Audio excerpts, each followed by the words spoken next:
before, I mean, why this topic, and then I'll start my talk. So actually, His Grace Ramchandra Prabhu had approached me, and he had asked me, that can you please send a short introduction? Can you send a small photo? Can you tell us what topic you're going to speak about? So I replied to him. I sent him a short intro. I sent him a photo, and then I wrote that about the topic. How much time do I have? Because I wanted to know that how much time will I have to speak.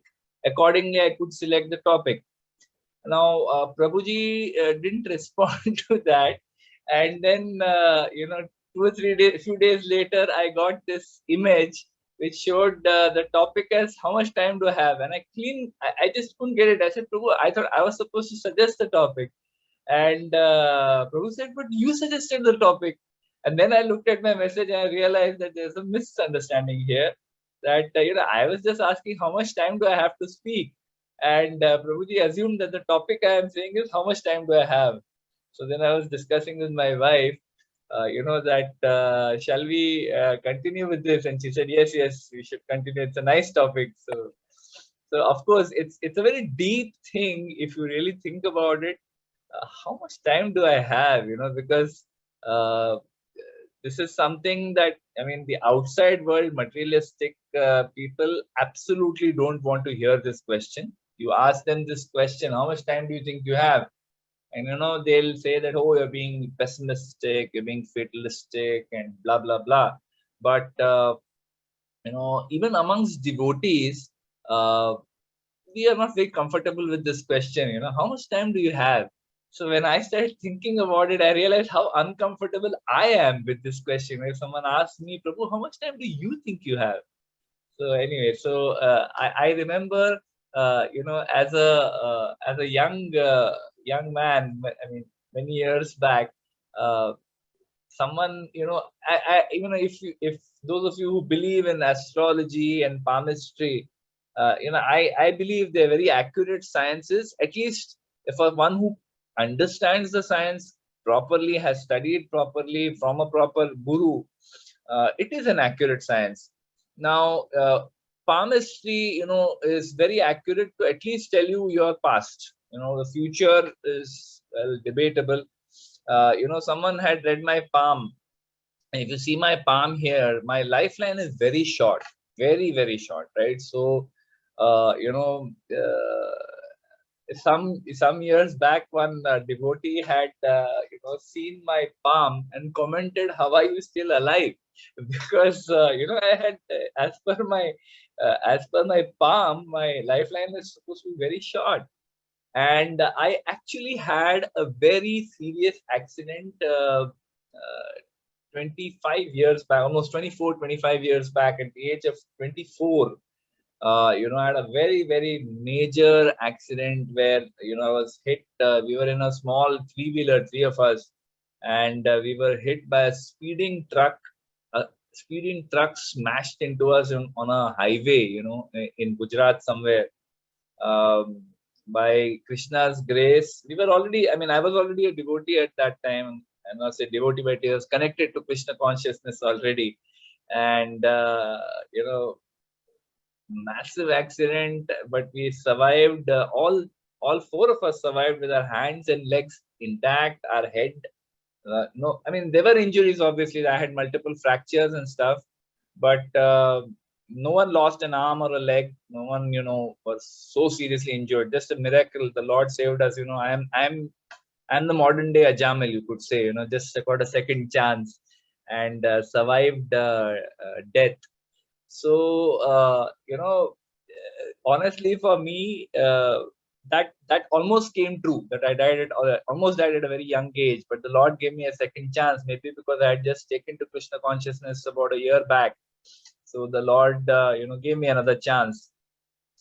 And now, more recently, astrologers who have taken a look at my horoscope, when I ask them, so how long do you think I'll live? Right? They always ask this question.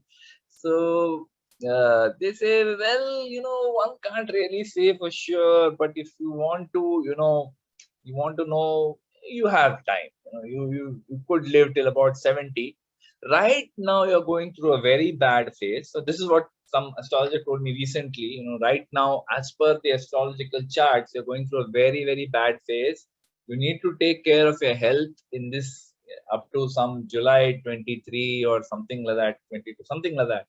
And if you are able to get through this phase, then you'll pull through. You will live till 70.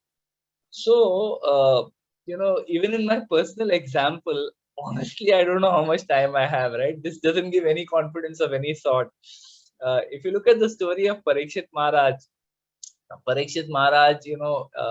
wonderful devotee of the Supreme Personality of Godhead, fully dedicated to Krishna consciousness, fully dedicated to establishing Dharma as envisioned and as executed by his grandfathers and by the Supreme Lord Krishna. Just fully dedicated to that. But then, one fine day, by the arrangement of the Lord, Parikshit Maharaj went to the forest, got separated from his crew, and was extremely thirsty. And in that thirst, he saw the ashram, and there he went and he requested for water. But Shamak Rishi was deep in meditation, and he didn't even hear Parikshit Maharaj's request. So out of anger, for a moment, because you're so thirsty, sometimes when we are thirsty, we do thirsty or hungry, or we're irritable because of thirsty or anger or hunger, we can get angry, we can commit mistakes. That's why we have to be so careful. As Vaishnavas, the whole world is watching us, whether we like it or not. The whole world is watching our behavior, and the moment you make a mistake, somebody is quick to point out, oh, you devotees, you don't have control over your, what is the use of all your, they'll first try to provoke you, and then when you get provoked, they'll say, oh, you're Vaishnava and you get so angry, how is it possible? So yeah, Parikshit Maharaj got angry for a moment, brief moment, and put a dead snake around the neck of Shamak Rishi, and then because of that, his son, Shamak Rishi's son, Shringi, who Prabhupada calls an inexperienced boy. So that inexperienced boy, he cursed Parikshit Maharaj to die in 7 days. Now, we should, in every story that we read in the Srimad Bhagavatam, every incident in our own lives, we should be able to see Krishna's hand in it. Especially after we come to Krishna consciousness, we should, carefully observe what is happening in our life and, see that this is Krishna's hand. Shringi could have cursed Parikshit to die on the spot. You could have said, you impudent king, for this offense, you should die immediately. But no, he also cursed him to die in 7 days, right? So here is Krishna's arrangement, right? We can see that Krishna wanted Parikshit Maharaj to, get out of probably his comfort zone, and he wanted the Srimad Bhagavatam to be spoken. As I think Sutta Goswami says, that after the Lord left, when the rishis asked that who is our shelter, what is our shelter after the Lord has left and Kali Yuga is about to start. So then Sutta Goswami said that the Lord left the Srimad Bhagavatam as a shelter. So this Bhagavatam, by the arrangement of the Lord, Shringi cursed him to die in 7 days so that the Srimad Bhagavatam could be spoken. And because of that, Parikshit Maharaj was probably one of the few people who knew exactly when he is going to die. And Sukdev Goswami actually encourages him, in the second canto 2.1.12. He says that what is the value of a prolonged life which is wasted, inexperienced by years in this world? Better a moment in full consciousness, because that gives one a start in searching after his supreme interest. So, Sukdev Goswami, he's encouraging Parikshit Maharaj that don't feel, that, oh, my life is going to end now. Of course, he doesn't feel that way, but still, Sukdev Goswami, it's a beautiful verse where he tells, and Prabhupada has also written a very beautiful purport on that. He says that, don't be discouraged. It's all right. you may have a very long life. You may live for another, if someone lives for 100 years, but in those 100 years, one doesn't, perfect their life, just lives like anyone else. Okay, maybe a little few achievements, maybe a few, philanthropic work, maybe raised a great family. But that same streak and same thing can be seen even in animals. So one may ask that, then what is the value? What is the specific value of a life which is prolonged, wasted, inexperienced by years in this world, right? So Sukdev Goswami is in better of moment of full Krishna consciousness. Even if you live one moment of full Krishna consciousness, that is greater than a very long life which is devoid of the understanding of who is my creator, why am I here, why am I in this situation, what can I do. A full moment of Krishna conscious, a moment of full consciousness is better than that. And the very next verse, Sukdev Goswami refers to Khatwang Maharaj. So Khatwang Maharaj, was a great king who Prabhupada mentions in the purport there. This Khatwang Maharaj was a great king who actually assisted the demigods in a battle. So, with the demons, he went to the heavenly realm, and there he was assisting the demigods in a battle with the asuras. And after a long, hard-fought battle, which was won by the demigods, everyone was tired, and Khatwang Maharaj asked, the demigods asked Khatwang Maharaj that we would like to give you a boon. What boon do you want? Now, Khatwang Maharaj was very alert. He was not, enamored by the wonderful benedictions and pleasures of the heavenly planets. So he said that, I would like to know how much life I have remaining. And the demigods, probably smiled at him and told him that you have just one muhurta left. Now that one muhurta is 48 minutes by earthly time, and probably in the heavenly planets it is next to nothing. So he immediately said Hari Bol, and he rushed back to the earth planet, and immediately he surrendered his life to the Supreme Personality of Godhead. He didn't waste a moment also. And, knowing he's probably again one more person who knew exactly how much time uh, they have left.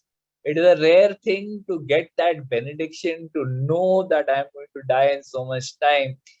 For someone who doesn't have the shelter of Vaishnavas, for someone who doesn't have the shelter of Krishna consciousness, knowing that you're going to die in a few minutes or in a few hours or days or weeks or months is actually a horrid prospect, right? If you really look at it, Srila Prabhupada says that, death is one of the most painful things in this entire universe. Why?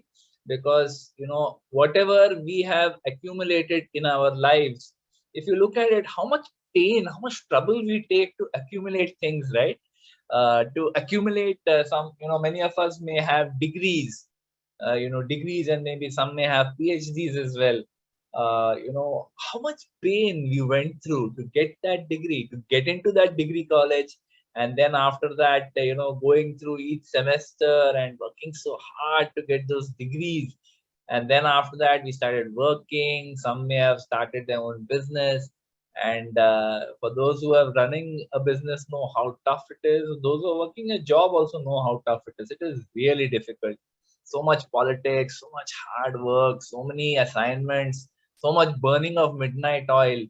So with all great endeavor, we collect our, we start collecting our salaries, we start saving money, we start building slowly, we start building assets, we build a home, we get married, we have children, sometimes we have grandchildren, and our family starts expanding. So each and every one of these things requires immense effort, right? I mean, even bringing up children is not easy. It's very tough, right? You have to really struggle. Parenting is not easy.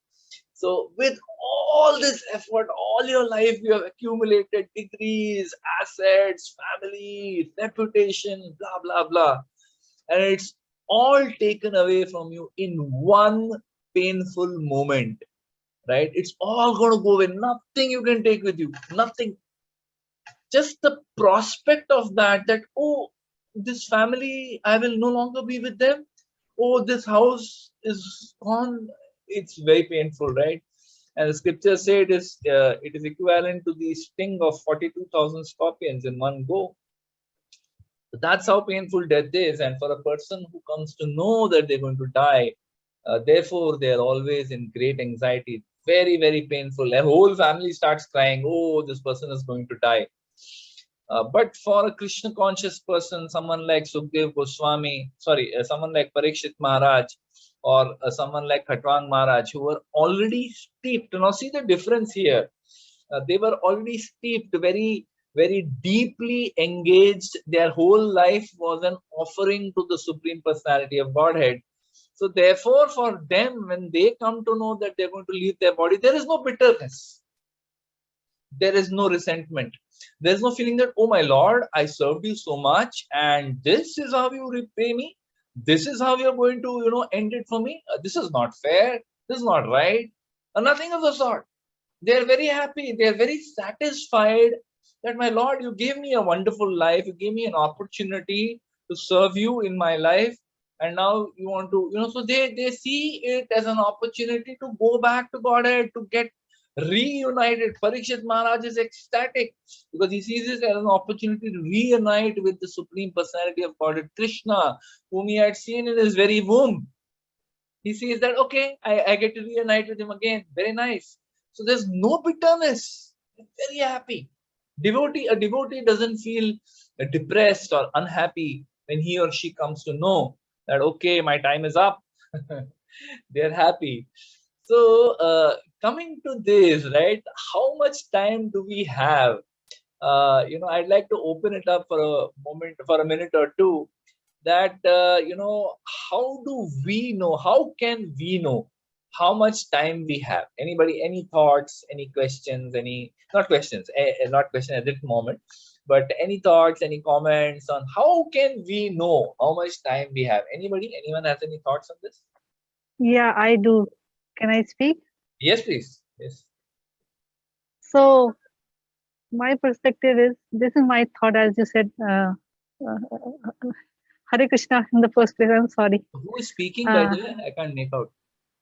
1 minute. Gayatri Oja. Yes, Hare Krishna, Mataji. Hare Krishna. So, from my perspective, response to your question is next moment is when I would die. Okay. And I don't know because, we don't know about it. So, we should not think much about it. Assume that next moment is when, which will be my last moment. So, all my present moment is what is important to me. And I should use it correctively. Okay. So, that is my response. Thank you, Mataji. Thank you, Mataji. Any other thoughts? How can I know how much time I have? That's the topic for our discussion today.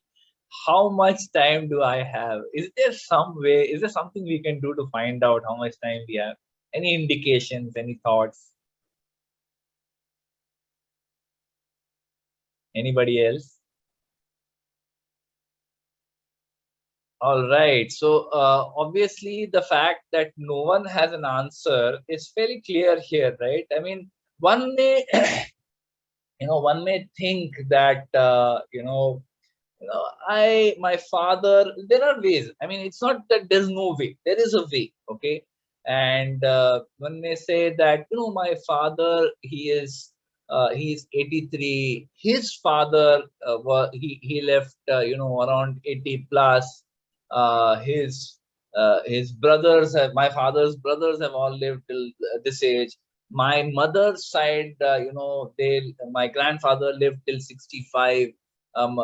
My mother's brother lived till about 80. So, I think I should be able to live till at least 70, 75. One can make estimations like this. But is there any software program, any algorithm in this world which can accurately predict when someone will die? Absolutely not. There was one person who challengingly asked Srila Prabhupada, from the audience, that why is the death rate so high in India? So it was a bit of a challenge for Srila Prabhupada. And Prabhupada, that comes the answer. Srila Prabhupada says the death rate is same everywhere, 100%. Meaning everyone is going to die. You have no choice in the matter, right? Nobody can say that I will not die. The death rate is 100%. Everyone is sure to die. As sure as death, as they say, as Mataji just said, that, yeah, they're all going to die. Uh, so the question is, we don't know how and when it's going to happen and how much time I have left, but death is sure. There's this funny story about a parrot. So there was this parrot, which was, and destiny, right? Destiny is very strong. If you are destined to die at a particular moment, no matter what you do, you are going to die. Rakhe Krishna Mare Krishna Rakhe Ke, as they say. So if we are destined to die at a particular moment, no matter what you do, you're going to die. So there is this parrot. That parrot, was sitting on its tree and having a great gala time, beautiful mountains, rivers in the vicinity, and that parrot was enjoying fruits on the tree and everything. And then suddenly the parrot looks down. And when the parrot looks down, the parrot sees Yamraj, the god of death, looking up at the parrot. And the parrot becomes fearful because Yamraj is looking at the parrot with a very confused look on his face. He's got that quizzical look on his face, and so the parrot starts trembling in fear. Looks like my time has come, and he desperately starts praying. He prays to the god of birds. He prays to Garuda. Oh Lord Garuda, please come and save me. Yamraj is looking at me like this. Looks like, please save me. Please take me away from here. It looks like he's come to take my body. So Garuda manifests on the spot. And immediately Garuda says, jump on my back. And Garuda then flies at the speed of the mind, literally across the 7 oceans. Just takes him tens of thousands of miles away from that spot, goes into a cave, flies into a cave in some mountain thousands of miles away, and places that bird on a stone on the cave. And the moment he puts him there, immediately the parrot dies. Till then the parrot was alive. But the moment he places him there, the parrot dies. Garuda is also confused. This whole incident has taken in a few seconds. It has taken place. So Garuda is also confused. What is this pastime of the Lord? I don't understand. So Garuda says he flies back to the spot where parrot had originally called him, and he sees Yamraj is still standing there, scratching his head. And Garuda asks him that, oh dear Yamraj, what is this pastime? I want to understand. What is this? I placed this bird parrot in that cave so many miles away from you, but still the parrot died. So Yamraj started laughing. When he heard this, he started laughing. So now Garuda is even more confused. He said, why are you laughing? Please explain this. What is this pastime? What is this Leela? Yamraj says, when I came, I was just passing through the spot. I had not come for the parrot. I just, passing through the spot. And then I saw the parrot. And then I, checked my records. I checked my software, and the software said that this parrot is destined to die in the next few moments. But not here. Thousands of miles away from here, across the 7 oceans, in some random cave. And what is he doing here? I was wondering. And at that moment, suddenly out of nowhere, you manifested, and you were the only person who could have got him from this spot to that spot in few moments. And you came here, you took him there, and he died. Right? So that's destiny for us, right? We have no control over when death is going to come. I have personally seen this unpredictability all the time. One of the families, devotee families whom we counsel, very nice family, husband and wife. The husband had just retired. He used to work for for a government company over here, and was, very wonderful devotee. He and his wife both chanting 16 rounds, very sincere, serving in the local congregation. Uh, and Suddenly in October last year, suddenly he kind of fell sick. Now, this person had never been to a hospital in his entire lifetime, right? 60 years, good health, Gujarati couple, very, very good health, no issues at all. Suddenly he fell sick, started getting some pain in his abdomen and discomfort and vomiting and stuff. And he was admitted to a hospital. In the hospital, they tried to diagnose what the issue was. They weren't able to. They realized his kidneys are, not working properly, something. And, while the kidneys are not functioning properly, but the symptoms were not that. Symptoms were something else. He was vomiting continuously. They were not able to stop his vomiting. Right? He couldn't eat any food. And a good, healthy person, he became thinner and thinner and thinner and thinner. And 4 months later, this devotee, one fine day, just passed away, gone in 4 months. Right? A person who's never seen a hospital in his whole life, suddenly started deteriorating to the point where one fine day he just passed away. And when I met his son is in the US. So when he came here and he met me, so he told me, that well, I still find it difficult to believe. My father was so healthy; he had never really fallen majorly sick in his life, and then suddenly he's just gone, right? So I've seen this also. I've seen this end of the spectrum where unexpectedly someone just falls sick and is gone, and nothing could save him. He was staying in the best of hospitals, ICU, everything. They tried everything, nothing worked, just died. And then some of you might have heard of Mahaprabhu Prabhu, who was, one of the earliest devotees in Mumbai, and very wonderful Vaishnava who himself also recently passed away all of a sudden. During this lockdown last year, very painful. I think it was about a year back. I don't exactly remember the date, but about a year back he passed away. Now his wife, Palika Mataji, she was diagnosed with leukemia, some rare form of leukemia, way back in 1980s. Okay, sometime in the 1980s, and she was not given more than a few months to live. Okay, but she lived for more than 30 years with leukemia. Okay, and multiple rounds of radiation and chemotherapy and medication and this and that. All her life she was taking medication, but she survived. Right? Someone with leukemia, cancer, very few people make it. Even if you survive through one round, my mother passed away through cancer in 2014. But if you get cancer, it's like, very few, most people see it as, okay, that's the death knell for you, right? It's your time is up, maybe a few months, maybe a year at most. But she survived. So I've seen that end of the spectrum as well, where someone is predicted you're going to die, but they survived and they're hale and hearty. Not hale and hearty. She had her issues, but she was physically quite hale and hearty. She was serving, along with Mahaprabhu Prabhu in the car program for decades. It just went on and on her service till finally in 2013 she left her body. So I've seen this end of the spectrum. My mother, when she passed away, there was one realization that I had when my mother passed away.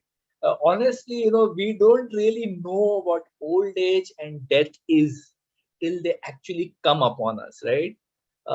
We for young people, those of you who are young amongst this, how many people are there here? There are 34, including me.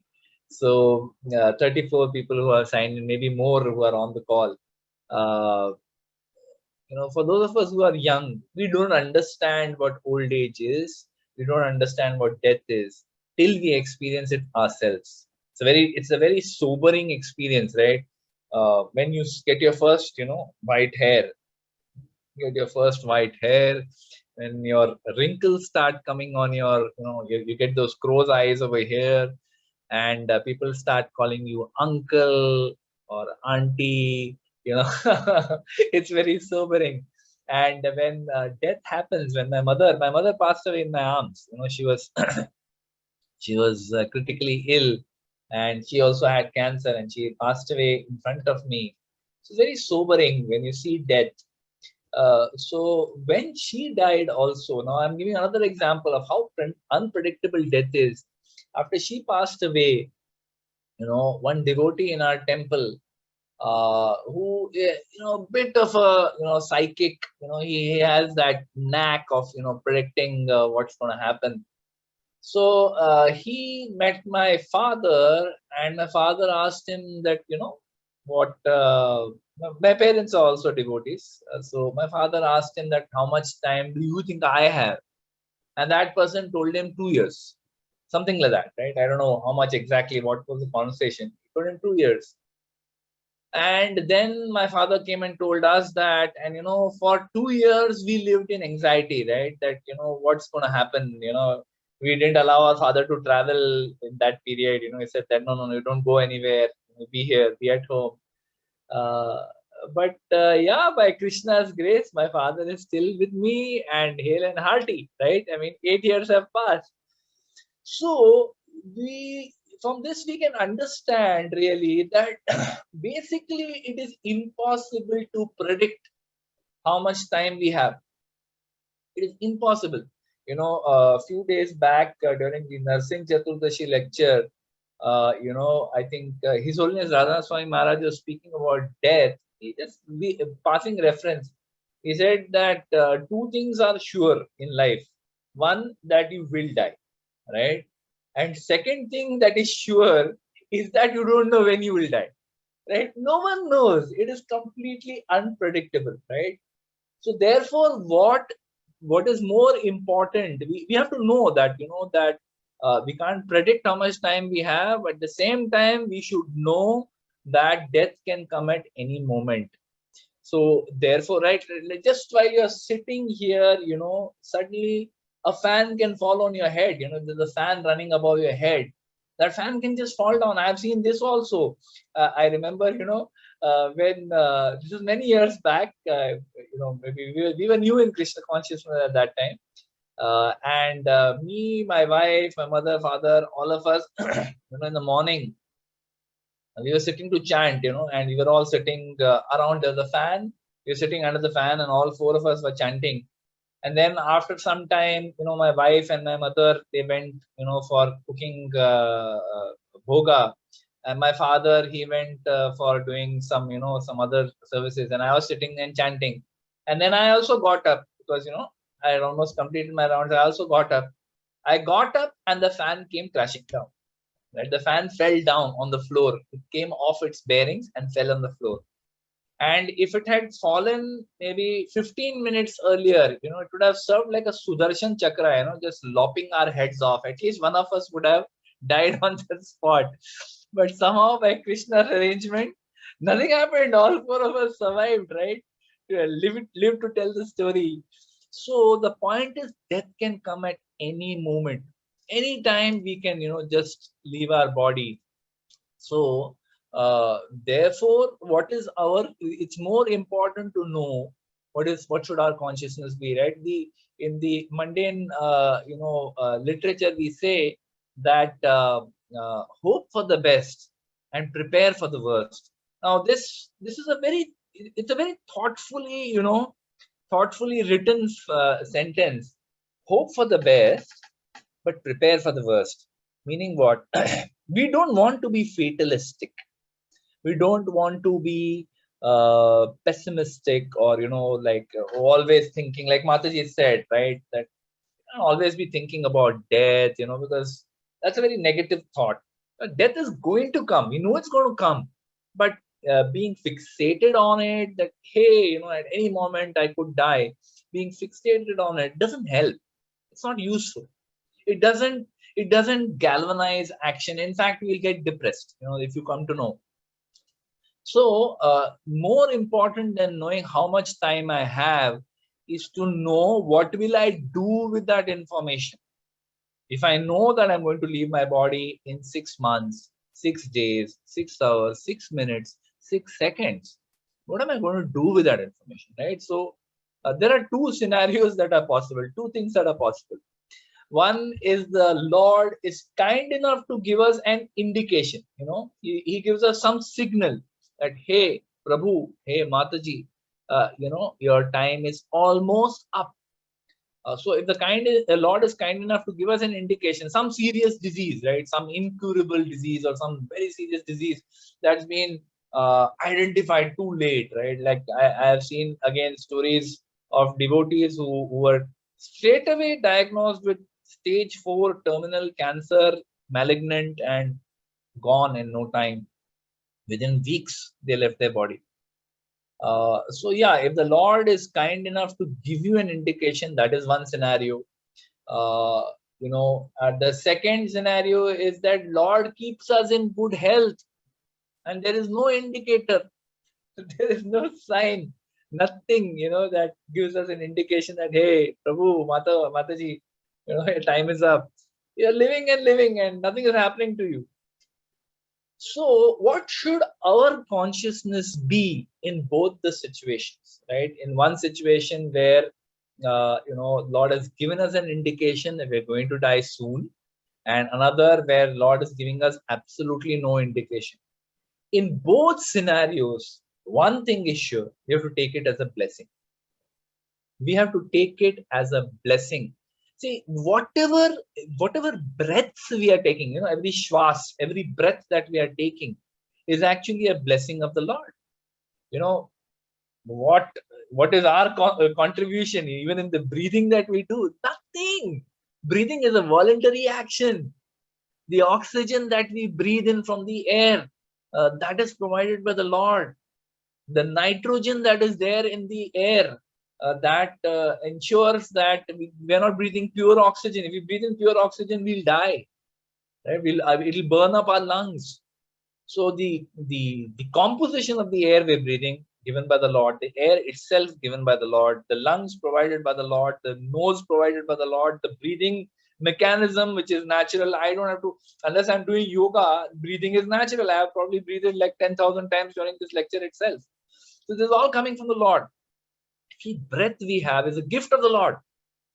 So whether it is, another 6 months of breaths or 6 weeks of breaths, or it is another 6 years or 6 decades of breaths, each of it is a blessing. You have to consider that even if you are long lived, we say sometimes, devotees say it's a curse to be long lived. But you have to take that this is the Lord's will, that you live here, you suffer old age, and disease, but you be here and you serve. Be. So this is a blessing. So let's look at both the scenarios. First scenario where we have been given an indication, that death is approaching. It's coming for us. So what can we do? What should our consciousness be? The first thing is we should review our priorities in life, right? If you're still young, you're still working somewhere, or you're running your own business and you're being served a notice, relook at your priorities, right? What is it that is important for you? Do I, keep working till the last moment, earn as much money as possible and pass it on to the next generation? I need to take care of my wife and children, and I must earn money till I die. that's not the priority of life. That's not the goal of life, earning money, because your children, like you were taken care of by the Lord, the Lord will take care of your children, will take care of your wife. If we are obsessed with our possessions, our money, and our bank balance till the last moment, it will never stop. That time will never come. There's this story that is told. There was this man, who was the patriarch of the family, who had built a who had built a shop. He had created a shop, and like a retail shop. And in that shop, he had his brothers. Then after his brother, he he had children, brothers had children. All of them were engaged in running the shop, running the business. And finally, the day came, where this man was on his deathbed. He was old and he was about to leave his body. So then he asked, when he's lying with his eyes closed practically, he asked that, where is Ramesh? So Ramesh, one of the brothers. So Ramesh said, I'm here. Then he asked, where is Manish? Manish said, I'm here, brother, I'm here. Okay, where is Manish's son? Where is my son? Where is my daughter? Where is your daughter? So everyone said, I'm here, I'm here. Everyone is saying, like, I'm here, I'm here. He said, if everyone is here, who's looking after the shop? And he left his body. Right? So if we are, if that is the focus of our life, till we leave our body, that will remain the focus of our life. So if we have been given served notice, deprioritize those things. Start going inward. Start, saying that, okay, now let me look after, give time to your family, give time to your near and dear ones, to the Vaishnavas, serve as much as possible, do whatever you can, right? Change your priorities in life if you have been served notice. Then obviously goes without saying, as Vaishnavas. So the first one was, for everybody, whether you are a Vaishnava or you're not a Vaishnava. If you've been served notice, stop working like a mudha, stop working like a donkey, right? The second thing that we can do as Vaishnavas is, we have to start doing our sadhana very deeply, right? Really start taking shelter of the holy name very deeply, very sincerely, till you're physically able to do it, right? There will come a time in your life when when you're seriously sick, terminally ill. There will come a time when what is described by King Kulashekara, right? Where the throat will be filled with kapha, eyes are not working, ears are not working, and you will not be able to chant, But if you have very sincerely performed your sadhana, I've seen this, right? I've seen this with my own mother when when she was unconscious. She used to go into these bouts of unconsciousness, sometimes for hours, sometimes for days. She was unconscious, like practically in a coma. But in her unconscious state, she was chanting Hare Krishna, Krishna Krishna, Hare Hare, Hare Ram, Ram Ram, Hare Hare. In her stupor, in her unconscious state, she was chanting. Under her breath, she was chanting. So, if we have, when we are served notice, we should certainly intensify our sadhana, because till we are physically able to, we should do it. But there will come a point when you're not able to chant. Your body won't allow you. But if you have sincerely chanted, the Lord will help you. Chant nicely. Hear Srimad Bhagavatam. Start taking shelter of Srimad Bhagavatam. Read if you can. If you can't read, hear. Hear as much as you can. Hear, chant, intensify. Whatever you're doing, if you're worshipping deities, worship with great intensity, with love. Try to form a relationship with the Lord. All our lives we are doing the needful. We are doing tick mark activities, right? Where we are chanting, we are doing, we are going to the temple, we are associating with Vaishnavas, we're doing so many things. We are on this, this lecture. There's 34, now there's 37 of us. Great. So we're on this satsang and nice. But, when we come to a satsang also, we should not make it a tick mark activity. We should do it with intensity, right? And especially when served notice, every moment is for those of you who are familiar with mathematics, right? There is a numerator, there's a denominator, and there's in an equation, like let's say we say, time is equal to, whatever, effort is equal to amount of work divided by time. Okay.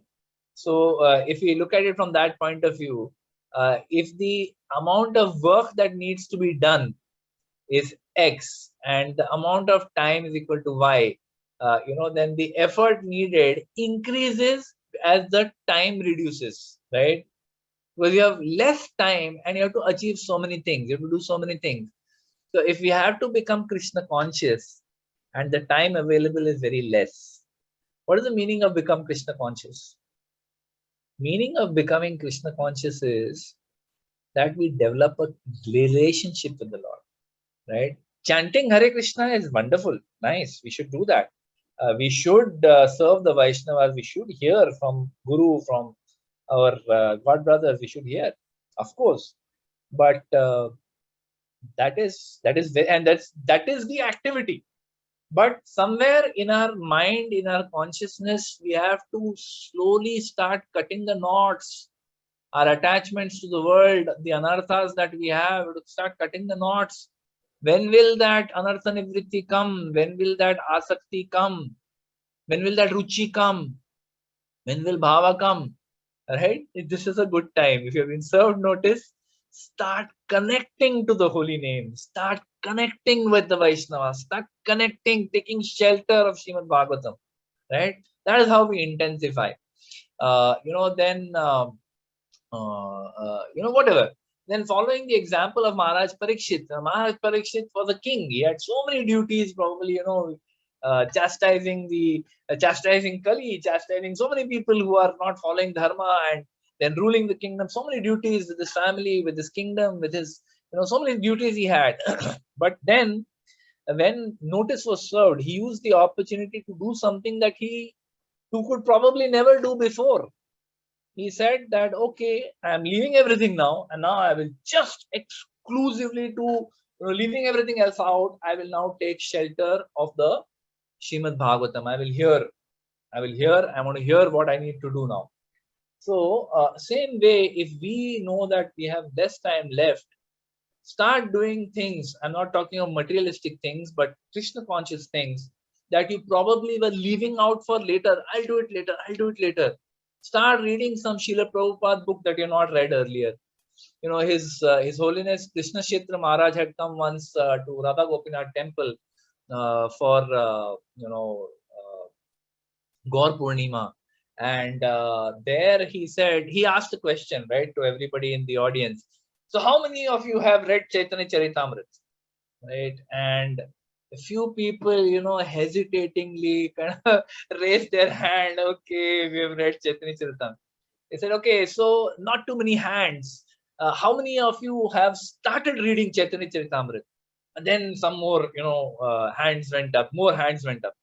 And he said, how many have not started reading Chaitanya Charitamrita? Some more hands went up. So he said, he gave different instruction for each category.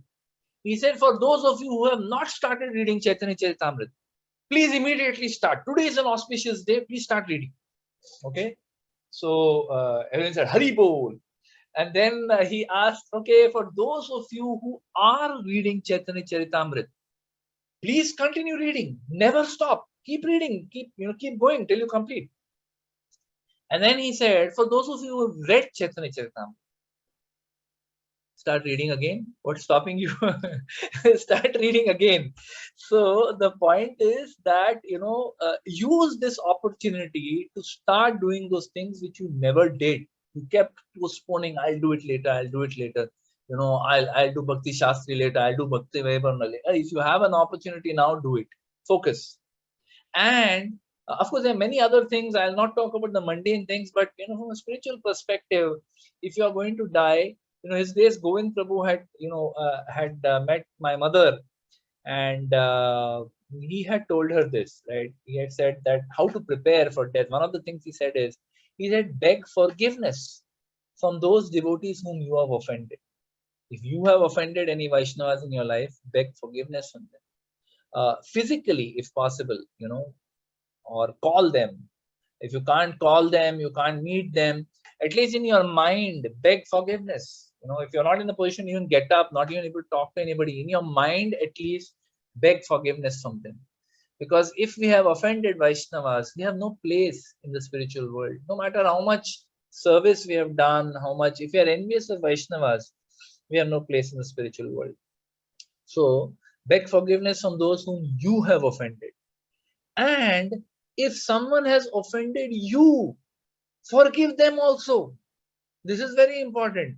Because if you hold, in your mind some misgivings or resentment or hatred or anything negative like that in your mind about Vaishnavas, again, there's no place for you in the spiritual world. So we have to forgive and forget for those who have offended us. And if we have offended, we have to beg forgiveness from them.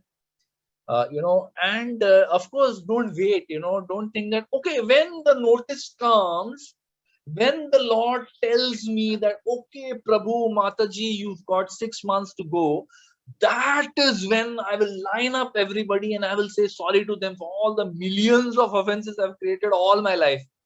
Don't wait for that. Okay. Right now you heard this. If you think you offended somebody, just directly approach and say, Hare Krishna, Prabhu, I'm sorry. I was foolish. I was inexperienced. I was angry. I was upset. I am just so sorry. Right? Just say sorry. Get it over with. Don't wait for the notice to come. That now is the time for me to go, and no, just do it. Right. So this is what we can do. If you've been served notice, intensify our sadhana, start doing those things that we didn't do, in Krishna consciousness. Start doing those things which you always wanted to do but couldn't do. Don't leave your body thinking, oh, I wish I had, at least once read Chaitanya Charitamrita, at least once I had fully understood nectar of devotion. And don't wait, start doing those things. And third is, as I said, what is the consciousness we need to have? Now, if you have been served notice, I'll end in the next. Sorry, I know we're at the top of the hour. Just another few minutes, and I'll end. And if the Lord, keeps us in good health, as I said, and there's no indicator, take that also as a blessing. Take it as a blessing that you have good health, and Krishna is giving you, facility to serve. If you don't have good health, we all know, we say that health is wealth.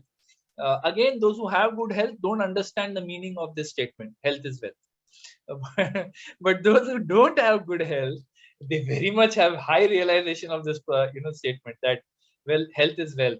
So when Krishna has given you good health, he's given you the association of Vaishnavas, he's given you Prabhupada's books, he's given you a guru, he's given you so much. Utilize that, right? Utilize it well. Of course, we should understand, even if we are in good health, padam padam yad vipadam nateshan, any time death can come. You may die of an accident. You may just while, my father's elder brother, he was, his sons used to live in the US, and all his life he lived here. He used to just keep visiting the US and come back, visiting US, coming back. But just 3-4 months back, he finally shifted with his wife to the US. They were planning to go before the lockdown in 2020, but because of the lockdown, they couldn't go. And now finally in 2022, I think February or March 2022, finally they went to the US, right? And then suddenly he had a fall, he hit his head, and he left his body there, right? I mean, a person who's lived 85 years, probably 85 years old, just gone, right? So therefore we don't know what is going to happen. So therefore we need to be ready. As they say, life is a preparation and death is an examination. So we have to utilize what time, what health, what resources Krishna has given us very kindly. We don't deserve it, but he's given it to us. We have to utilize it in the service of the Lord, in the service of Guru, in the service of Vaishnavas. So obviously, very few of us can be intense, right? Like I said, when you're given notice, you have to become intense. Cut out all the nonsense and just focus. But when you don't have notice, it's very difficult for us to be like that, right? Intense. I will chant intensely. I will read. We are not like that. We are not made like that. Very few of us are made that intense. But today, right? Today is a good day. Today, I mean, as in today, what's the date today? It is 19th May, and probably still 18th May over there. 18th May 2022 is a great day. It's a great day for what? To start becoming sincere in our sadhana. and to gradually increase our intensity, our surrender by and by at every opportunity. Every time now Krishna provides you an opportunity, what choice are you making? Are you getting a choice to attend a satsang vis-a-vis, kind of just lays around? What choice are you making? You're getting a choice to serve a Vaishnava versus just sit and attend the lecture. What choice are you making? Start making the right choices from today. That's what we can do, right? We have to start preparing for death from now itself, not in a fatalistic manner, but in that manner that the equation is getting tougher, the time available is going to shorten. So I have less time and I have so many things to do for the Vaishnavas, for my Guru. How can I serve? Start thinking like that. And finally, I'll end with one quote of His Holiness Radhanath Swami Maharaj. This is what he had told my mother. He said, leaving this world will just take one moment, okay? And we don't know what condition we will be in then. Krishna willing, we will be able to remember him. Rather, we should try to spend each moment of the day as an offering to the Lord, right? We don't know what condition will be at the time of death, and Krishna willing, we'll remember him. But now what can we do? Try to spend each moment of the day as an offering to the Lord. Then the merciful Lord will take care of us at the last moment if we have been sincere throughout our life. So I'll end with that. Just to summarize, none of us know how much time we have. It is impossible to predict. Like Sukhdev Goswami, like Khatwang Maharaj, if we had served notice, intensify your sadhana, intensify, forgive those who have offended you, beg forgiveness from those whom you have offended. And if you have not been served notice, still take it as a blessing. Use the good health, your good long life, your resources to serve Guru, to serve Krishna, and make your life an offering at the lotus feet of the Lord, and then your life will be successful and sublime. Thank you very much. Hare Krishna. Srila Prabhupada ki jai, Srila Gurudev ki jai. Nitai Gaur Premanandi. Hari Hari Bol.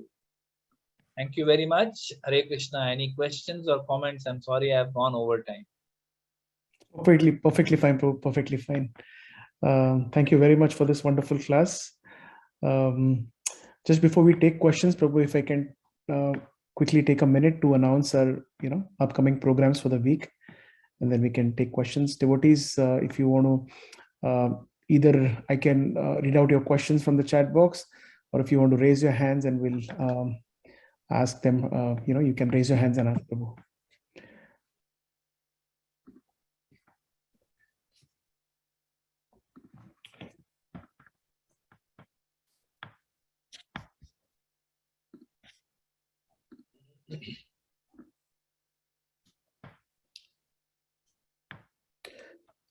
So this Sunday, May 22nd, our Sunday weekly class, Love Feast class will be given by Shrishti Kara, and Shrishti is going to speak on verse number 4.8.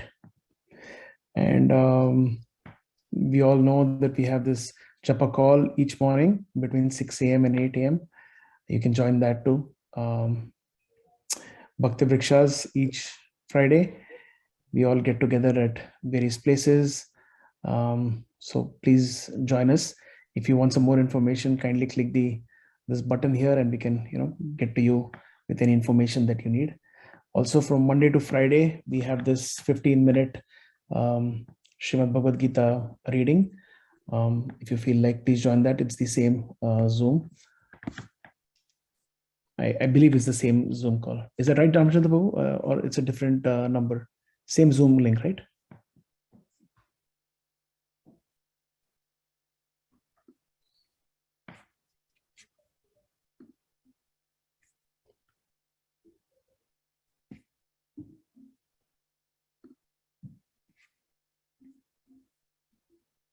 I'm sorry, dear devotees, were you able to hear me? Yeah, we heard you. Yes. Okay, Prabhu. Yes. The last question I was asking Ramchandra Prabhu. Prabhu, the Yes. Same. Okay. Thank you so much. Yes. So we already have a question here in the chat box. This question is from. Okay. I am not able to see the questions though somehow. So this question was directly written to me.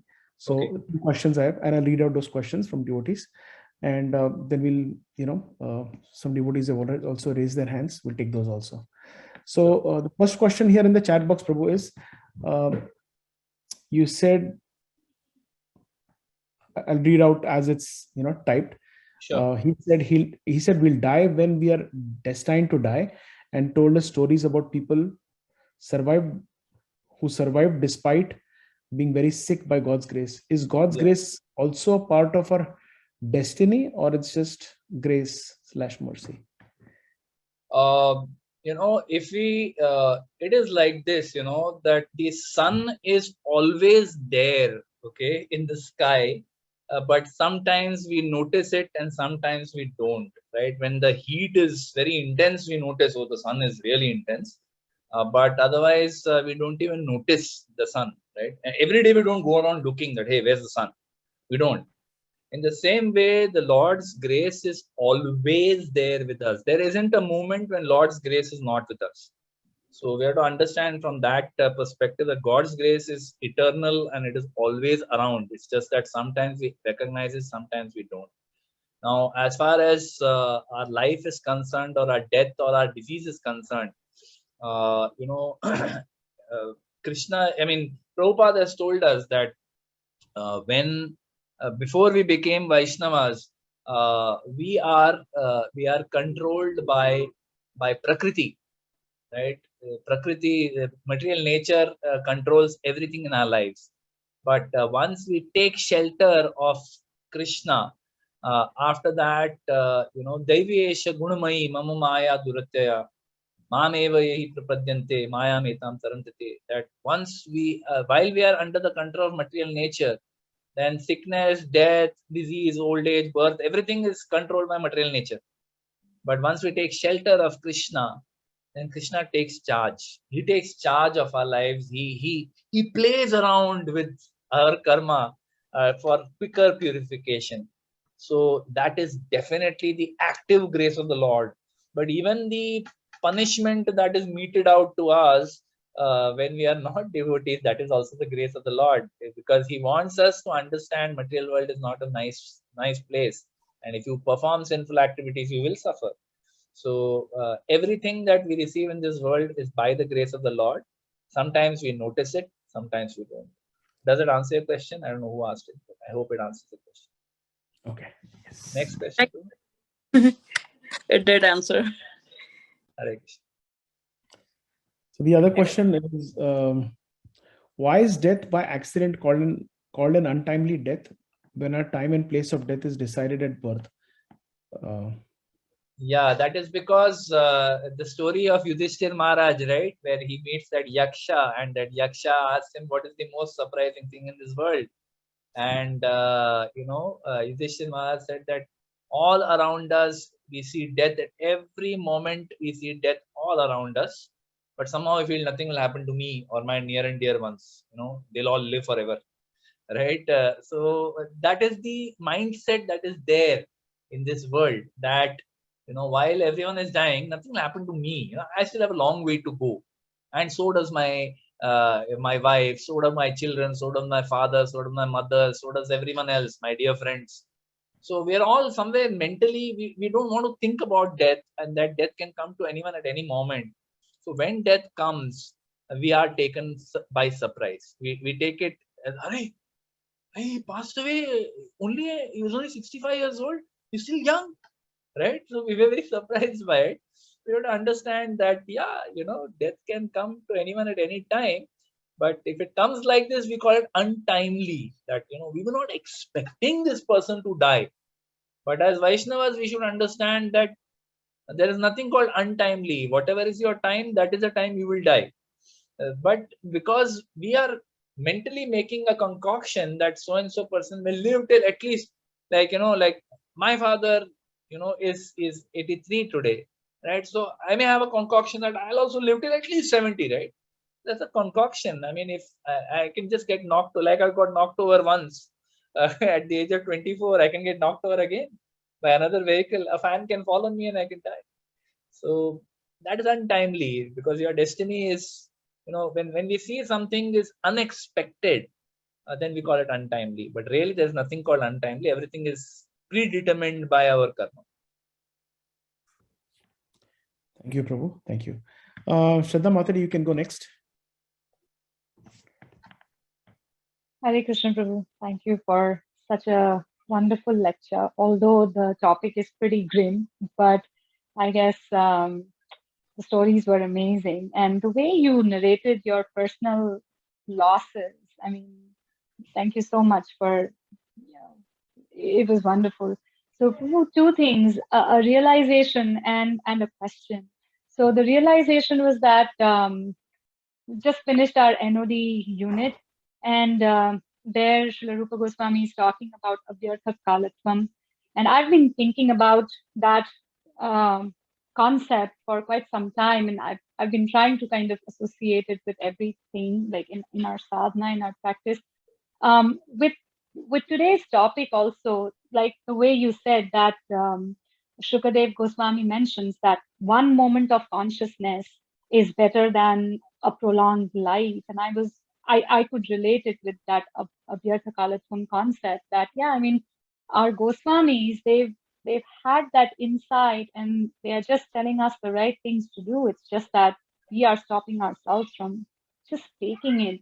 Just it's right there. And by Prabhupada's grace, we've gotten all that wealth of knowledge. It's just that we need to apply it in our life. So that was one realization. Thank you so much for giving us that insight. And my question was that, Prabhu, you mentioned during your deliberation that at the time of death, we feel the pain of 42,000 scorpion bites. Are we supposed to take it metaphorically? That is it really the physical pain, or is it metaphorically? Because if we are too attached, cutting each and every knot would be like a bite of a scorpion, and mentally it's supremely painful. It is not a metaphor.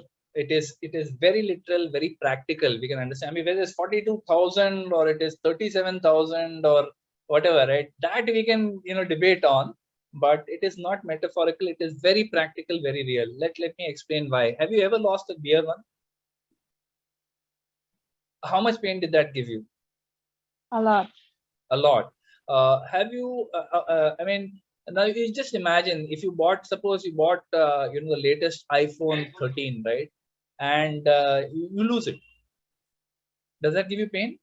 Yeah, as a devotee, you may pretend to be very, equipoised and everything, but somewhere it pains, right? I lost my phone, it's gone. I can't get it back now. You lose a phone. Suppose you lose a finger. It's gone forever, right? How much pain will that give you? You lose a hand. How much pain will that give you? Now imagine if you lose one hand forever, what kind of pain that creates. Physical pain is one thing, but the mental agony that it's gone, I'll never get it back again, that pain is so much. Now imagine every single thing that you hold dear in your life, your finger, your eyes, your hand, your whole body, your brothers, your sisters, father, mother, daughter, granddaughter, friends, devotee circle, everyone, all your assets which you struggled for all your life, your degrees, your reputation that you build. Oh, this is so and so great Vaishnava, he's a big leader in Krishna consciousness. Everything that you hold dear in your life is one painful moment, it is taken away from you. So we can understand, if one thing we lose, if you lose your reputation, how much pain it causes. If all of it is going in one go, it is extremely painful. So therefore, this is not a metaphor. We have to understand this is very practically true. Just, just we have to understand that death is going to be painful if we are not in the right consciousness. I'll quote again, from His Holiness Radhanath Swami Maharaj, what he had said, this preparation for the last moment. Very beautiful. I'll just quote. He said, for a devotee who has been hearing and serving for many years, they naturally develop love for Krishna. Death then becomes like a marriage, okay? Like a marriage, the bidai that they do during marriage, it is like a marriage bidai from this home to another home in the spiritual world. The bride in a love marriage is not anxious about her husband's home and in-laws. She's already met them, and she's fully confident of her husband's love and support for her. So she is going to a place where she will be loved like she is never loved before. She knows that. She has the confidence, right? So same way as Vaishnavas, if we know that, I am now going to go to this place where I will be eternally loved by the Supreme Lord himself personally, right? Then however painful this bidai is of giving up this body, that's all right. Something wonderful is coming next. So that's how, as devotees, we can try to develop the consciousness that death is going to be painful, no doubt. But let me focus on what's coming next. It's beautiful. That's my Thank you so much, Prabhu. Hare Thank you Krishna. so much. That was really beautiful. Thank you so much. Hare Krishna. Tulsi Prabhu, you can go next. Hare Krishna, Prabhu. Thank you so much for this wonderful class. Again, reminding how much time we have. But again, just like Yudhishthira says, very surprising, Hani Hani Putani. But always we keep everything for tomorrow. Right? Maybe from tomorrow I'll start. I'll start a better day. I'll start my practicing Krishna consciousness seriously. Always tomorrow. And tomorrow comes, and that start never happens. That kickoff never happens.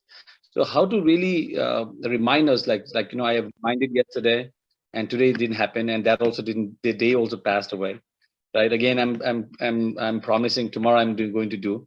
So how many tomorrow is going to come? So how can I stop that tomorrow? Right? Why not become today? So we can help on that. A nice question, Prabhu. Very practical, very real. Because we always, I also always, I used to ask my guru that when will this, kabe habe sei din amar, right? When will that day come when I will have aparade guchi, shuddha name ruchi? So yeah, we have to, like I said in our talk, what I said was that today is the day, right? I literally see this as Krishna's arrangement, right? That's how this topic came about itself is mystical in a way, right? I was going to speak on some other topic at all, completely something, because when you're coming as a guest lecture, you can speak anything, right? There's no constraint. Whatever comes to your mind, just speak that. But somehow this topic just came about, right? So I see this topic as Krishna's arrangement. It's an arrangement for me. I don't know about you guys, but for me, it is definitely an arrangement. Lord has made me think that how much time do you have? So same way, when we hear lectures, right, which, whatever way, they may not inspire us, because sometimes we get inspired by speakers, sometimes we don't, right? It depends on the purity of the speaker. It depends on my purity also, so when we hear something, for that moment, kshanik, for that moment, we may feel little inspired. Hey, that was nice. Hey, I need to hold on. So then, best way, I have felt the best things that one can do is, when you hear something nice that touches your heart, write it down. That is the first step, right, of that better tomorrow, right? Make that moment better by writing it down. Write down what inspired you, what you liked. When we sit amongst Vaishnavas after a lecture, we should not discuss about, hey, what's the next baseball game, right? We should be talking about what was discussed in the class. What did you like? Hey, I like this point that Mataji made. I love this point that Prabhu made. And then the churning happens on that. So meditate on what we heard, and at least for that moment decide that, hey, this was something good. I need to work on this. I'll work on this. Now your point is that at that moment we're very determined, but the very next day that determination is gone, right? So one practical way to ensure that you start working on some of these things, tell someone about it. You have heard something, it created some sort of sankalp in your mind, some sort of determination that, hey, I want to do this, I love this, I want to do this. Tell someone about it. Tell your wife about it, tell your daughter about it, tell your friend about it, tell someone about it, tell some other Vaishnava about it. Prabhu, I heard this, I'm inspired, I want to start doing this. That makes us accountable, because after a few days, your wife or your whoever you told may say, Prabhu, you had said you want to start doing it. I don't see you doing it. So the best way to ensure that habits change is make yourself accountable. Tell people about it. Yeah, it will make you feel ashamed when they point out you're not doing it. It will make you feel ashamed. If we have any shred of sincerity within us, that shame will make us again pick it up. So that is another way. One is write it down.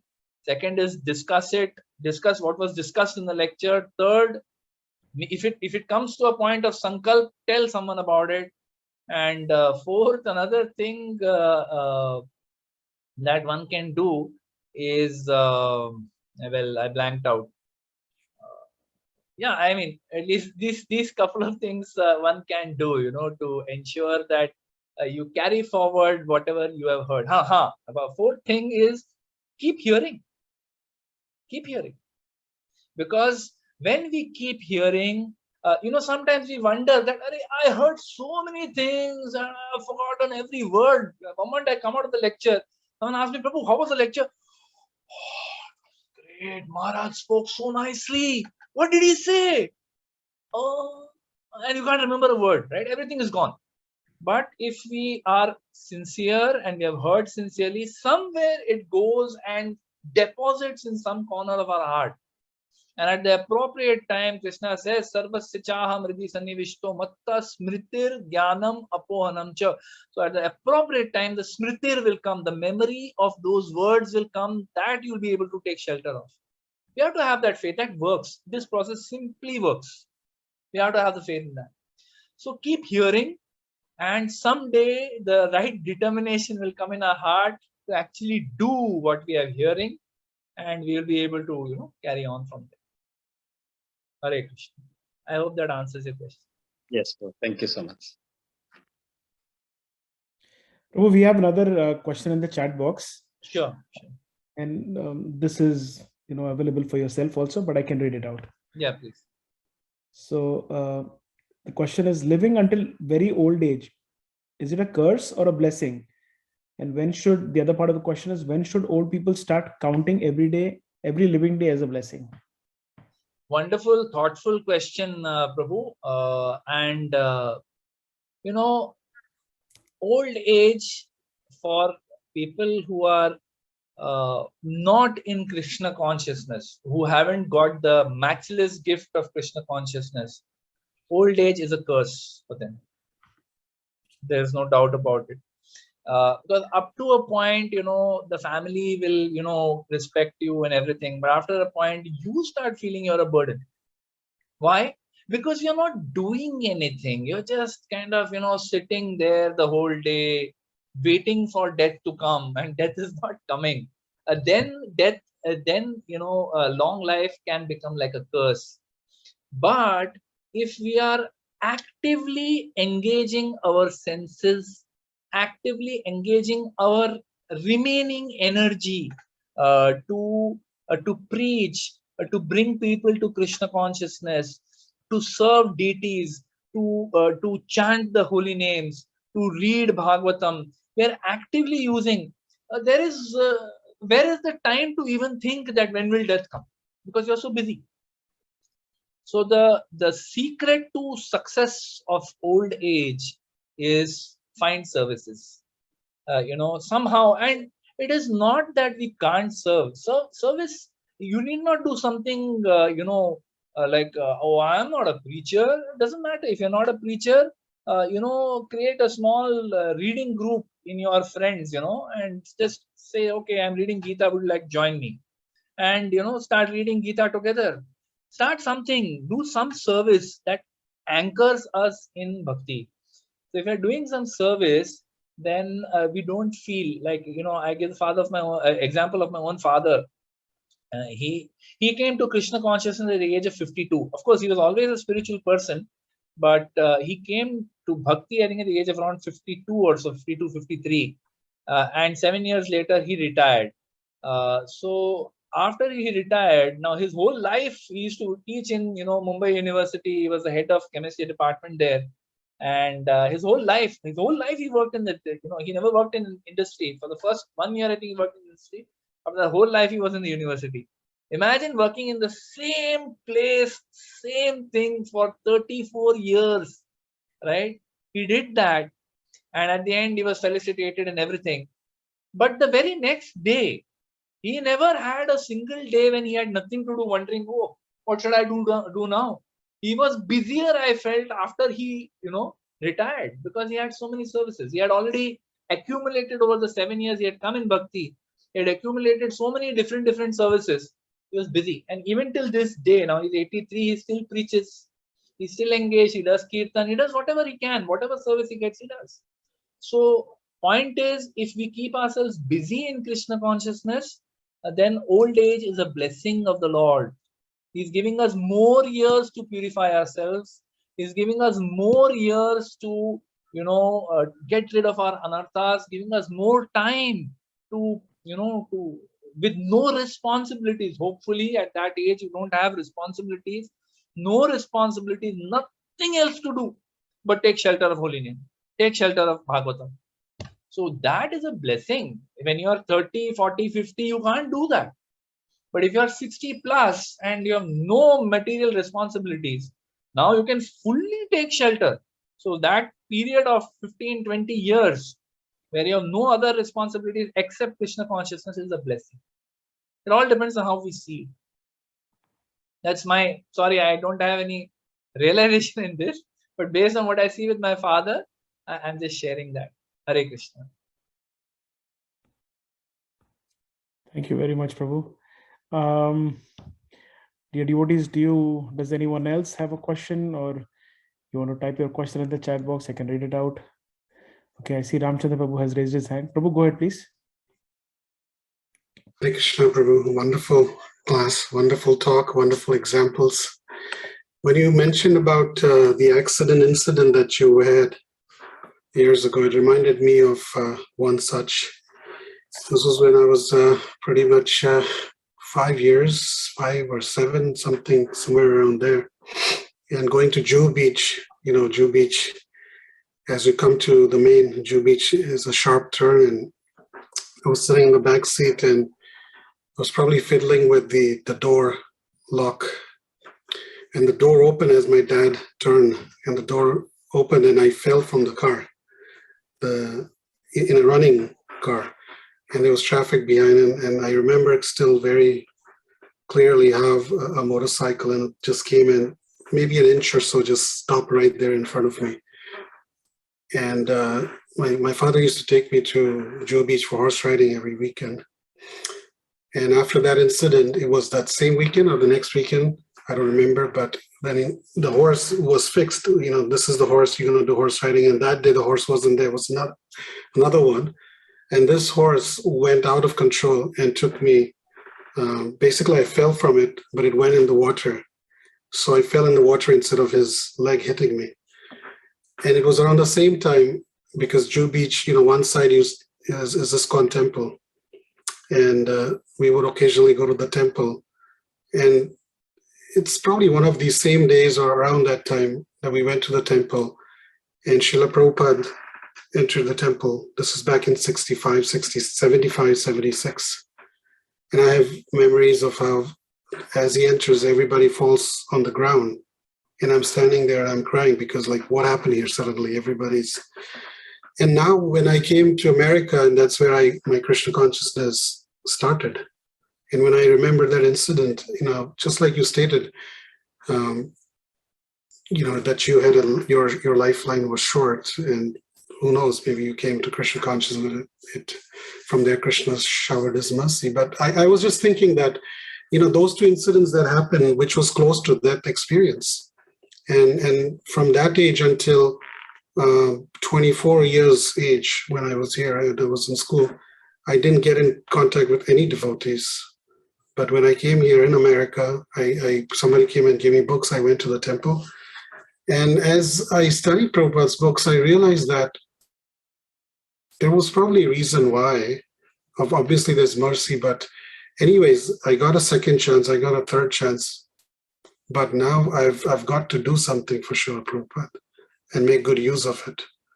And I just wanted to share that because, many times I question also the purpose of, this is our 100 plus guests we have hosted on Wednesday nights, right before this. We've started this program 2 years ago, and rightly said, 200 out of 200, I would say at least 60% were new folks. And they always ask me this question, how much time to speak?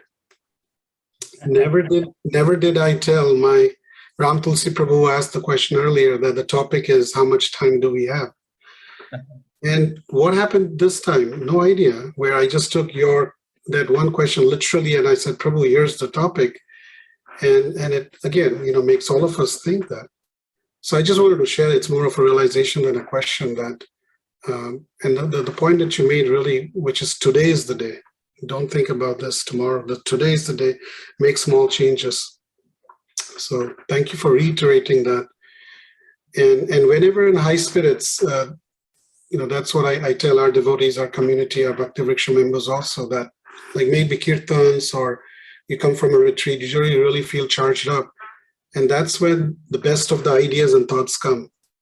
And I share with others like, next year when we go to New Vrindavan, let's take a bus, or we're going to take 2 buses. So I already spoken it. Now I have to kind of stand up to it.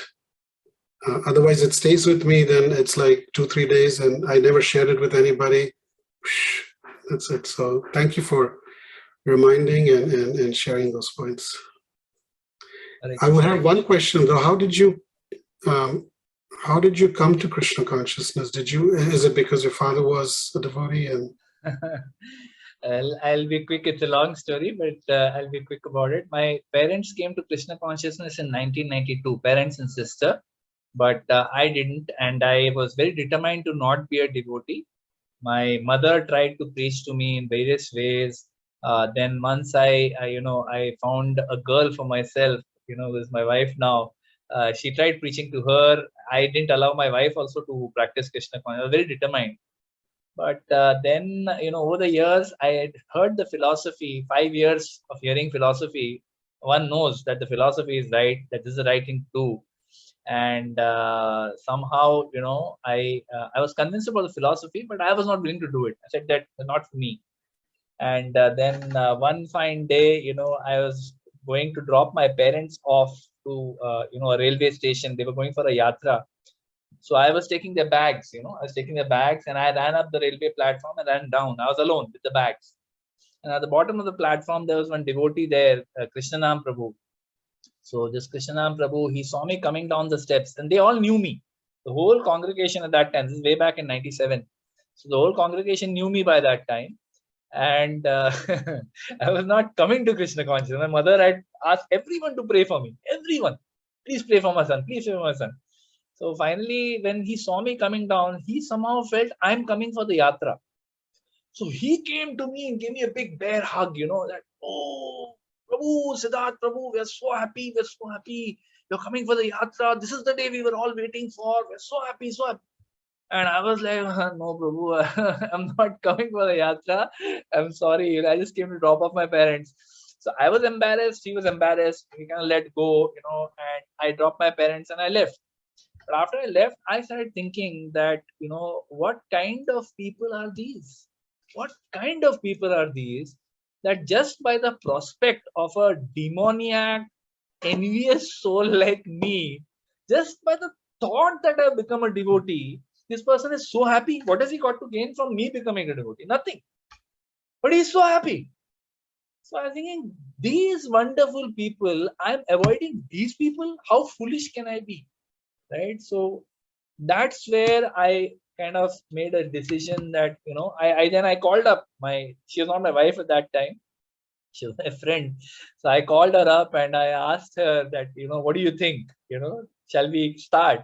She said, I was anyway willing to start because of you, I was not doing. So then we both decided and we started. So that's how, the straw that broke the camel's back, so to say. Hare Krishna. The association of devotees that changed my heart. Thank you for sharing. Hare Krishna. Prabhu, we have another question in the chat box. I'll read it out. How to make people in old age understand that there's still time left for Krishna consciousness, because sometimes our parents tell our life is almost finishing and it's difficult to change. So the sense of urgency, I guess, is the essence of the question. Practically speaking, it is difficult. Okay, see, if you came to Krishna consciousness with some degree of difficulty and your parents were never connected with it, and now that you're fully convinced, you are trying to convince them to also take to Krishna consciousness, it is difficult for them to accept that they've lived their life in a particular way for their entire life. Unless they have the pious credits, some agyat sukruti, it is difficult for them to suddenly, pivot their life and become Vaishnavas. So what can we do as children? Of course, this is based on what I have heard and whatever I have seen in my life. The best way to make your parents devotees is serve them. Just serve them. Serve them. They have served you, all their life. So serve them with great sincerity. Your love for them, your service for them should not go down because you have become a Vaishnava. Certainly you have become, you've got this, chip on your shoulder. It should not happen. Your service to them, your love for them should not go down because they are Vaishnavas, because you are a Vaishnava. Serve them.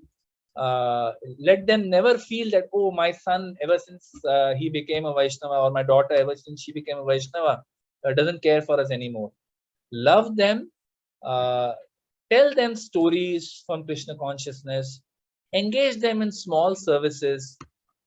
Sometimes maybe making a donation, maybe making a garland, maybe making making some bhoga for the Lord. Engage them in small services, and gently, very lovingly try to bring them to the process of Krishna consciousness.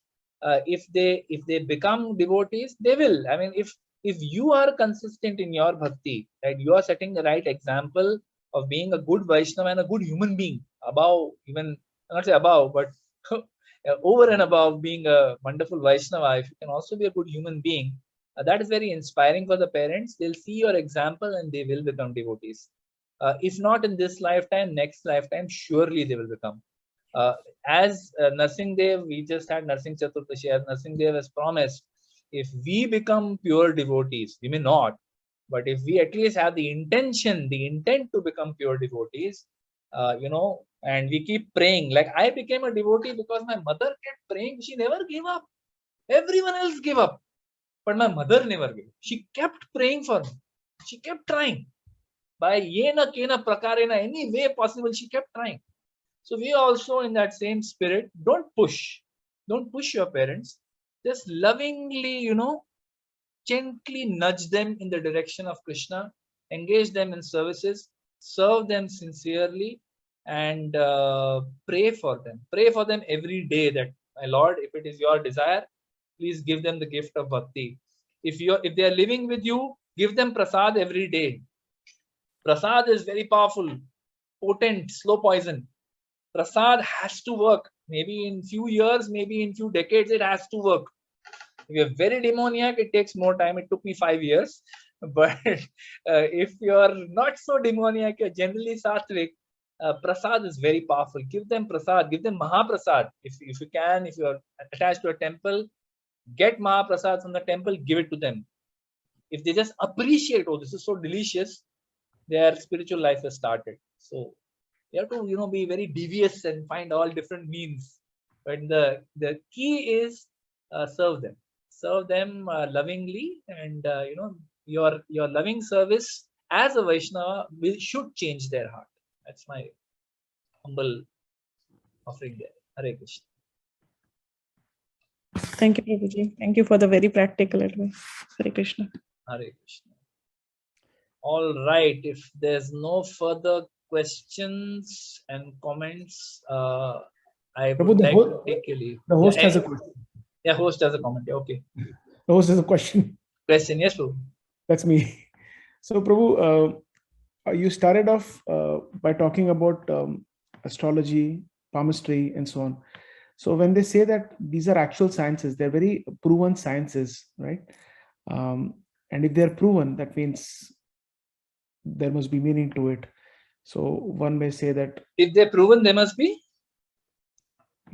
factual, okay. accurate, right? So then, how come things don't happen? I know the science is such that not everyone can be very accurate. You have to be a perfect reader to be able to tell what or forecast what people's lives are going to be. But is it just that you need an expert to tell you that, or life also on a day-to-day basis, our karmic our karmas have influence on our current life, and the longevity changes or things change? If you can shed any light about it, Prabhu. Well, if you look at it from a purely devotional perspective, as I said, Krishna takes charge of our life once we become Vaishnavas, and we are sincerely endeavoring to serve him and serve the Vaishnava. Krishna takes charge of our life, and then he gives us what is needed for us. He may give us a long life, he may give us tremendous pain and disease, he may give us a very opulent life, based on what is best for us. He may give us that.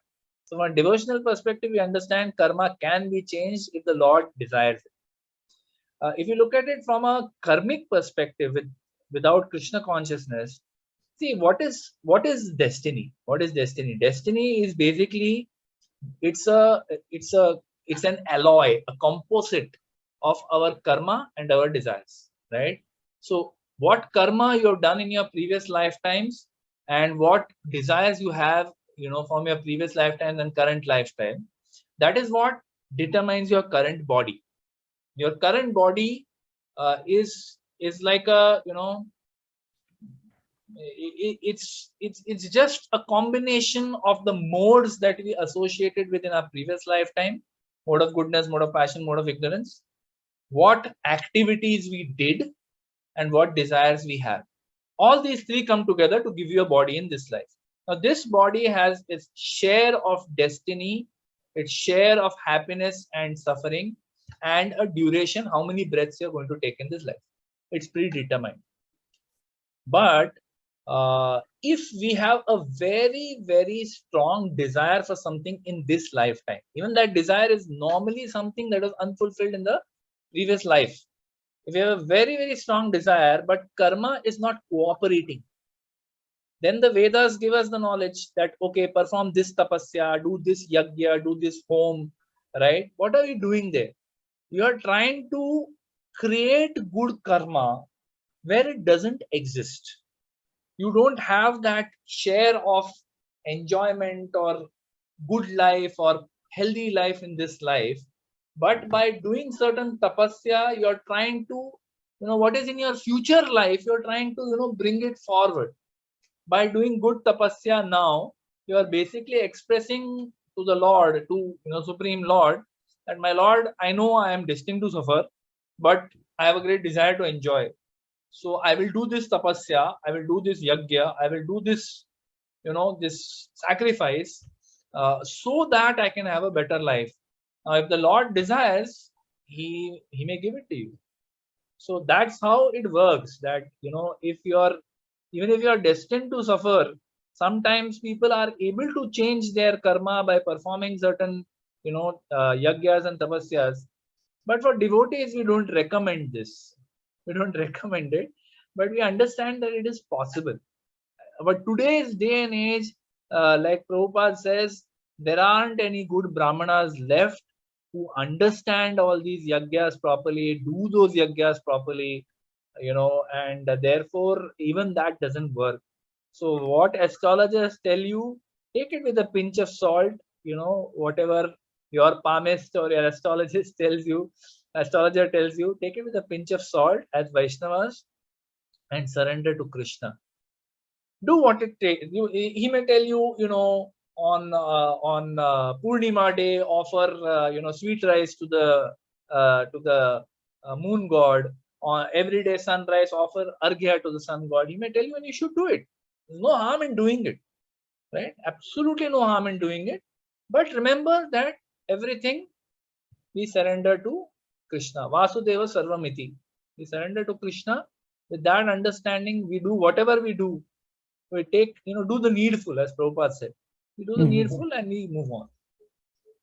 Right. Okay. I've heard from someone. I've heard from someone about Jai Pataka Maharaj. So apparently, Maharaj is, not keeping very well for the last so many years. And someone said that someone had read his astrological chart and said that he should have, left the planet long time back.